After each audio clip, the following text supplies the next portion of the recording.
নমস্কার সকলকে, আমি ডক্টর দীপানিতা পাল, হোমিওপ্যাথি কনসালটেন্ট। আজ যে বিষয়টি নিয়ে বলবো সেটা কিন্তু খুবই গুরুত্বপূর্ণ বিষয়। সেটি হলো আপনাদের ডিহাইড্রেশন হচ্ছে বা শরীরে জলের অভাব ঘটছে, আপনারা কোন কোন সিমটমসের মাধ্যমে বুঝতে পারবেন।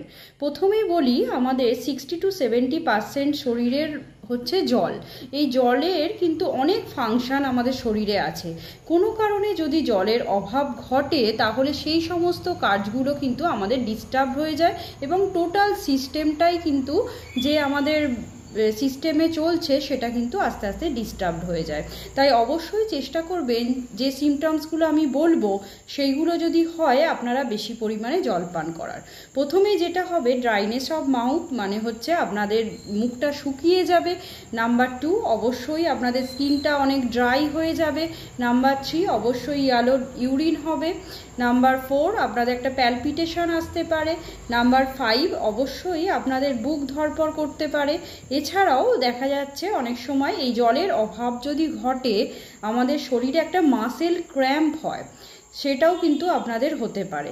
অনেক সময় দেখা যায় আমাদের যে জলটা আমাদের শরীরে ব্লাডটাকে কিন্তু রিফাইন করতে সাহায্য করছে, মানে পাতলা করতে সাহায্য করছে, সেটাও কিন্তু আমাদের কিন্তু ডিস্টার্ব হবে এই জলের অভাবে।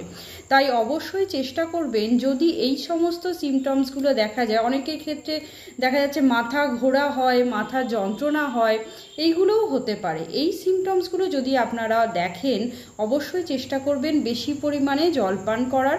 এবং অনেকেই দেখি আপনারা অফিসে যখন থাকছেন বা কাজের মধ্যে থাকছেন জল পান করেন না, তাতেও আপনারা চেষ্টা করবেন অল্প অল্প পরিমাণে বারে বারে জল পান করার। কারণ এই গরমে আমাদের শরীরে অতিরিক্ত ঘাম হয়, সেই ঘামের মাধ্যমে কিন্তু আমাদের জলটা অনেকটাই বেরিয়ে যাচ্ছে, তাই আমাদের শরীরে কিন্তু একটা ডিহাইড্রেশন সৃষ্টি হচ্ছে। তাই চেষ্টা করুন একটু অল্প অল্প পরিমাণে হলেও ঠিক জল পান করার। নমস্কার, সবাই ভালো থাকবেন এবং সুস্থ থাকবেন। আশা করি ভিডিওটি হেল্পফুল হবে। যদি হেল্পফুল হয়ে থাকে অবশ্যই চ্যানেলটিকে সাবস্ক্রাইব করবেন। নমস্কার।